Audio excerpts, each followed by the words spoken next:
Regardless of each of these three viewpoints, there remain a few questions to be answered. First, would it not have been sensible that first a thorough investigation should have been conducted by independent groups to conclusively identify the elements involved in the attack and then map out a rational plan to take measures against them? Second, assuming the viewpoint of the American government, is it rational to launch a classic war through widespread deployment of troops that led to the death of hundreds of thousands of people to counter a terrorist group? Third, was it not possible to act the way Iran conducted the Rigi operations, fighting the Rigi terrorist group who killed and wounded 400 innocent people? In the Iranian operation, no innocent person was harmed.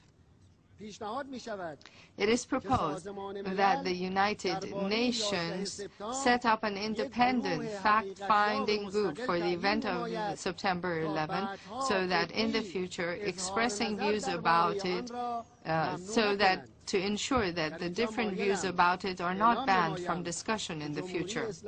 I wish to announce here that next year the Islamic Republic of Iran will host a conference to study terrorism and the means to confront it. I invite officials, scholars, thinkers, researchers, and research institutes of all countries to attend this conference. The second cause for the demise of the existing world order is the occupation of the Palestinian territories. The oppressed people of Palestine have lived under the rule of an occupying regime for 60 years, been deprived of freedom, security, and the right to self-determination, while the occupiers are given recognition. On a daily basis, the houses are being destroyed over the heads of innocent women and children. People are deprived of water, food, and medicine in their own homeland. The Zionists have imposed 5 all-out wars on their neighboring countries and on the Palestinian people. The Zionists committed the most horrible crimes against the defenseless people in the wars against Lebanon and Gaza. The Zionist regime attacked a humanitarian flotilla in a blatant defiance of all international norms and kills civilians. This regime, which enjoys the absolute support of some Western countries, regularly threatens the countries in the region and continues publicly to announce the assassination of Palestinian figures, while Palestinian defenders and those opposing this regime are pressured, labeled as terrorists, and called anti-Semites. All values, even that of the freedom of expression, which in Europe and the United States seem to matter so much and are so important, have been sacrificed at the altar of Zionism. Solutions are doomed to fail because the right of the Palestinian people is not taken into account. Would we have witnessed such horrendous crimes if instead of recognizing the occupation, the sovereign right of the Palestinian people had been recognized? Our unambiguous proposition is the return of the Palestinian refugees to their homeland and the reference to the vote of the people of Palestine, all Palestinians, to exercise their sovereignty and decide on the type of government.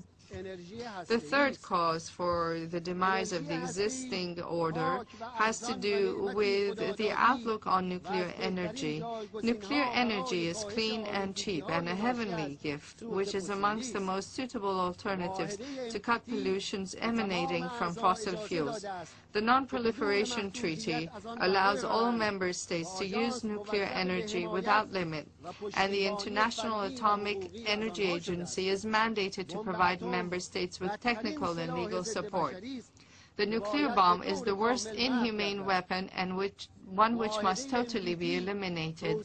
The NPT prohibits its development and stockpiling and calls for nuclear disarmament.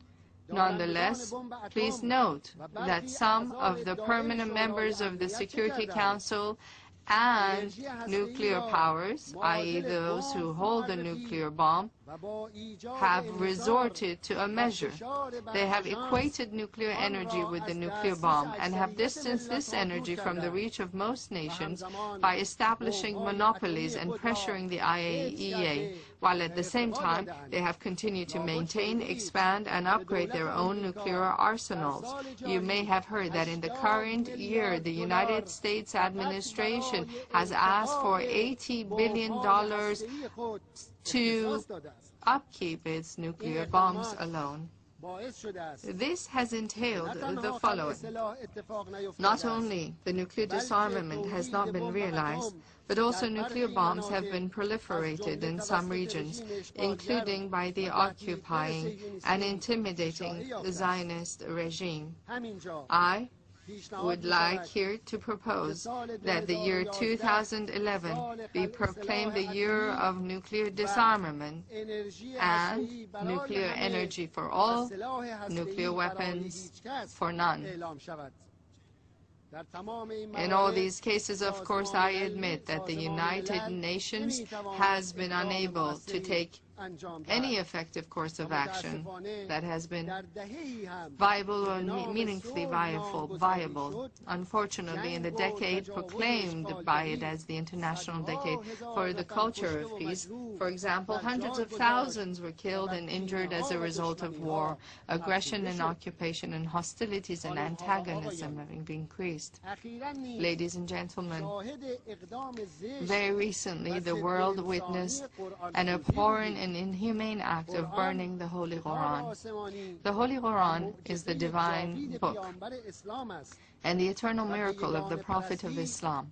It calls for worshipping the one God, justice, compassion toward people, development and progress, reflection and thought, defense of the oppressed and resistance against oppressors, and it names with respect the previous messengers of God, like Noah, Abraham, Isaac, Joseph, Moses, and Jesus Christ, may peace be upon all the prophets, and endorses them. They burned the Quran to burn all these truths and good judgments. However, the truth cannot be burned. Quran is eternal, because God and truth are everlasting. This act, and any other act which widens the gap and distances between nations, is evil. We must wisely avoid playing into the hands of Satan. On behalf of the Iranian nation, I pay respect to all divine books and their followers. This is the Quran, and this is the Bible.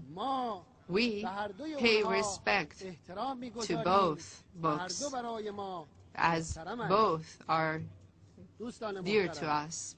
Dear friends, esteemed friends, for years, the inefficiency of capitalism and the existing world management structures have been exposed enough for us to understand what they mean. And the majority of states and people have begun a quest for fundamental changes and for allow justice and global relations to prevail. The cause for the United Nations ineptitude is its unjust structure. Major powers have monopolized the Security Council due to their veto privilege and sidelined the General Assembly, which is the main pillar of the organization. In the past several decades, at least one of the permanent members of the Security Council has always been a party to a conflict. When both the judge and the defender or prosecutor and the defender are on the same side of the conflict, how can you expect justice They feel immune as a result of the aggressions due to the structure of the United Nations. For example, if Iran enjoyed the veto privilege, would the Security Council and the IAEA Director General have taken the same position on its nuclear issue as they have today? Dear friends, the United Nations is the key center for coordinating common global management.